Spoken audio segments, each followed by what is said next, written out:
LAN, de la consultation jusqu'à la remise, spécialiste des produits HP, présente le LAN Talk.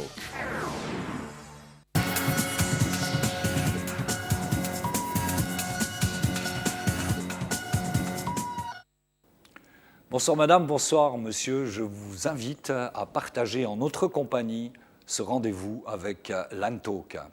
Bienne, la multiculturelle a beaucoup de défis à relever pour que la population locale et les communautés migrantes trouvent dans l'échange et la rencontre des raisons de croire à l'avènement d'une vie paisible où la différence n'est plus synonyme de méfiance et d'exclusion.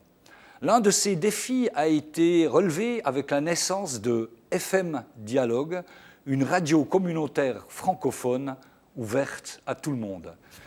Michelo Yoko-Kombai, président de la radio communautaire FM Dialogue, vous émettez tous les jeudis de 20h jusqu'à 22h sur Canal 3, la radio locale de Bienne, en attendant de recevoir une concession de la part de l'Ofcom que vous espériez en début de cette année. Alors, où est-ce que vous en êtes ?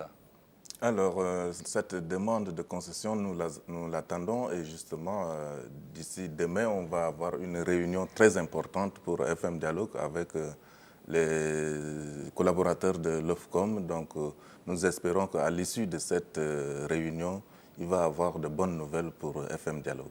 Alors, des bonnes nouvelles, juste en quelques mots, expliquez-nous, ne soyons pas trop techniques, une bonne nouvelle, ça serait quoi ? Ce n'est pas immédiatement une concession FM, si j'ai bien compris.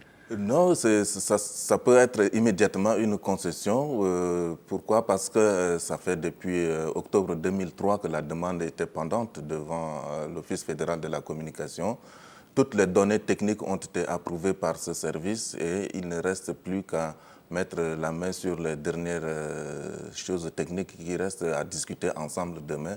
Et nous allons voir ce qui va en être. Donc nous sommes très optimistes pour que demain, à l'issue de cette réunion, on dit que voilà, FM Dialogue dispose désormais de sa concession de diffusion. Oui. Sur câble, bien sûr. C'est une concession de diffusion, encore une fois, francophone, des populations migrantes de Bienne, ce qui n'empêche bien entendu pas, vous avez la volonté d'intégrer aussi la voix de la population locale, c'est-à-dire quand j'ai dit ouverte à tout le monde, c'est véritablement à tout le monde, et un bassin d'écoute qui inclut Bienne, le Seeland, le Jura bernois et le littoral neuchâtelois. Est-ce que, Michelo Yoko-Kombai, une radio telle que celle-là, une radio de la population migrante, est unique en Suisse ou est-ce qu'il y a d'autres exemples ? Bon, je ne parcours pas toutes les contrées de la Suisse, je ne peux pas savoir, mais à ma connaissance, je crois que c'est pour la première fois où des communautés immigrantes ont envie de faire quelque chose qui puisse être leur porte-voix. Et dans cette radio, on a voulu intégrer tout le monde. C'est pour cela qu'aujourd'hui, dans le conseil d'administration de FM Dialogue, nous avons tous les continents qui sont présents ici dans la ville de Bienne et région. Nous avons aussi des gens de l'Amérique latine, l'Afrique, de l'Asie du Sud-Est qui sont représentés au niveau des instances dirigeantes. Bien entendu, il y a aussi des Suisses qui sont avec nous dans cette radio. Donc, nous la voulons véritablement multiculturelle, nous la voulons aussi communautaire, en ce sens que ce n'est pas un repli communautaire comme les gens peuvent en penser, mais simplement que c'est quelque chose qui n'est ni de l'État, ni de l'économie, mais il appartient véritablement aux communautés qui la gèrent et qui la font développer. Alors, Michelo Yoko-Kombai, une nouvelle fréquence remonte, très bien, mais quand on connaît les difficultés auxquelles sont confrontées les radios locales, avec, entre autres, la baisse des entrées publicitaires, est-ce que le pari ne vous paraît pas trop audacieux ? Le pari est audacieux peut-être, mais nous, on est une radio communautaire. Une radio communautaire en ce sens que l'ensemble des gens qui font vivre cette radio ont accepté de pouvoir s'investir bénévolement. Donc là-dessus, on a déjà beaucoup de choses à gagner par rapport aux autres radios qui ne peuvent pas engager des bénévoles, par exemple. Et nous comptons aussi, comme nous sommes d'une mission d'utilité publique, hein, là-dessus, nous comptons également nous reposer sur des institutions, que ce soit au niveau national, communal ou bien international, qui puissent nous aider. Et le minimum qu'on peut avoir déjà peut nous permettre d'exister. Donc, qui ne risque rien ne gagne rien. Il faut quand même oser. C'est pour cela que nous avons lancé ce défi-là à toutes les communautés immigrantes, mais également aux autochtones, aux Suisses, envers qui nous disons que nous sommes là, il faut composer avec nous. Alors, quand vous parlez d'institutions nationales et internationales qui vous assurent un certain financement, alors entre autres, je crois, vous me corrigez si ce n'est pas vrai, je crois qu'il y a l'ONU et il y a l'UNESCO qui vous soutient. Oui, ce n'est pas l'ONU, mais c'est l'UNESCO. L'UNESCO qui peut nous donner quand même un coup de pouce pour autant que nous lui apportons déjà une copie de la concession, de cette fameuse concession que nous attendons. Et l'UNESCO vous soutient en vous livrant, une fois que vous aurez la concession, un émetteur. Oui, un kit d'émetteur. Un kit d'émetteur qui vous permettra de réaliser, de créer effectivement, pratiquement cette radio. Juste. Alors, le financement, si je comprends bien, n'est pas véritablement assuré, mais vous avez des bases solides. Oui, nous avons des bases solides dans la mesure où aujourd'hui, au niveau de notre zone de diffusion, nous avons déjà des organismes cantonaux qui nous appuient déjà fortement. Je cite par exemple le bureau du délégué aux étrangers de la ville de Neuchâtel. Pourquoi Neuchâtel? Parce que nous avons aussi notre zone d'écoute qui couvre le littoral neuchâtelois. Donc, grâce à cette institution, nous sommes déjà très rassurés pour avoir le minimum qui puisse nous permettre de vivre. Mais une fois déjà sur le terrain, une fois qu'on a vécu déjà de cette façon, je crois que le reste viendra. Parce qu'il faut quand même qu'il y ait quelque chose pour que d'autres s'ajoutent. Qui n'a rien ne reçoit rien. Alors, il y a une dernière chose qui, bien entendu, est inévitable quand on veut créer une radio, c'est un local.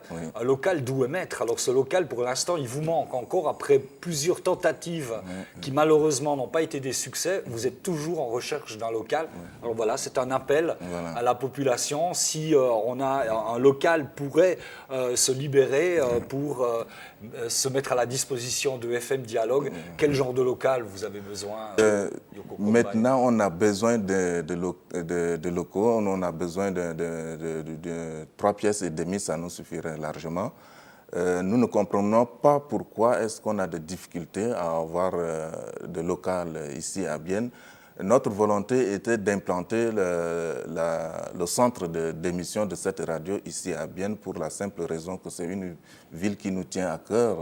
La majorité des membres partent de Bienne ici, même si on est un peu partout d'autres communes.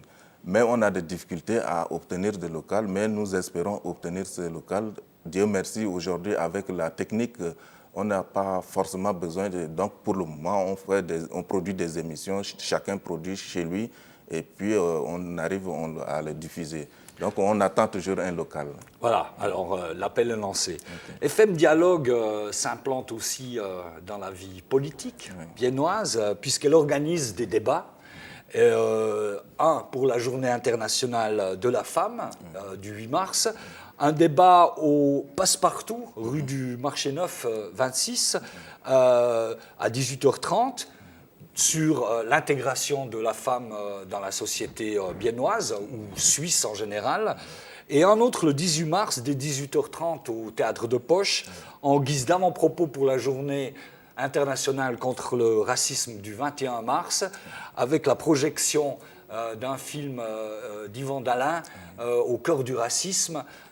Décrivez-nous un peu ces deux journées, celui concernant la femme et celle contre le racisme. D'abord, pour la journée de la femme, ça fait depuis une quinzaine d'années que moi j'habite dans cette région. Je n'ai jamais entendu parler de cette manifestation et pourtant, dans le monde, chaque année, le 8 mars est consacré à la journée internationale de la femme. Et cette année, maintenant, nous avons commencé très tôt à contacter les associations des immigrés, tout comme les associations des institutions qui travaillent avec des immigrés, pour dire qu'il faut organiser quelque chose. Et là-dessus, je dois dire que à quelque chose malheureux. Bon, parce que l'existence de FM Dialogue a été déjà captée par AMARC. Donc, depuis novembre, nous sommes membres de l'AMARC, c'est-à-dire que l'Association mondiale des radios communautaires qui a son siège à Montréal. Donc, nous sommes admis officiellement comme membres. Et cette association, avec Voix sans Voix, organise chaque année ces 2 journées. Et ils nous ont invités de nous associer. Donc, on reçoit des programmes diffusés par satellite dans tout le monde, sur les 5 continents. Alors, ici à Bienne, qu'est-ce qui va se passer concrètement? Eh bien, nous invitons des femmes journalistes, des femmes du journalisme ou du média qui travaillent dans les médias pour pouvoir rencontrer des femmes de toutes tendances, y compris des Suisses et de tous les milieux, pour pouvoir parler de l'émancipation de la femme, pour pouvoir voir qu'est-ce qui a été déjà fait et qu'est-ce qui n'a pas été fait au niveau de notre société ici, et pour pouvoir également célébrer les acquis s'il y en a. Donc, le mardi 8 mars, comme vous l'avez souligné, au trèfle, donc passe-partout à la rue du marché 926, à partir de 18h, nous allons nous retrouver et il va y avoir des communications, des débats sur le rôle et place de la femme en termes d'intégration dans la société. Voilà à peu près ce qui se passe pour le 8 mars. Et la journée contre le racisme, très rapidement, parce qu'on arrive en fin d'émission. Voilà, pour la journée contre le racisme, nous avons le film de Yvan Dalin, donc, qui a invité 4 personnes qui se disent racistes et 4 autres personnes qui sont victimes de racisme, et puis il les a isolées dans un chalet de montagne. Voilà. Et ils ont parlé, et à la fin, il a filmé, il a fait un documentaire sur cette... Voilà, donc c'est ce film-là que la télévision suisse romande nous a prêté et nous allons projeter. Et on aimerait avoir des gens ici dans la région qui se disent racistes et qui sont aussi victimes de racisme, qu'ils viennent ensemble avec nous pour pouvoir débattre de ce problème. Ça suppose un certain courage des deux côtés. Okay. Alors voilà, je vous remercie pour cet entretien. Encore une fois, débat sur l'intégration de la femme lors de la Journée internationale de la femme du 8 mars à 18h30 au Passe-Partout, rue du Marché Neuf 26. Débat en vue de la Journée internationale contre le racisme le 18 mars dès 18h30 au Théâtre de Poche, Bienne, avec la projection du film d'Yvan Dalin, Au cœur du racisme. Merci pour cet entretien, Michelo Yoko Kombai. Merci. Quant à vous, madame, monsieur, au nom de toute l'équipe de Télé Bilingue, je vous remercie pour votre écoute. Je souhaite vous retrouver très prochainement pour un autre rendez-vous. Merci et bonsoir.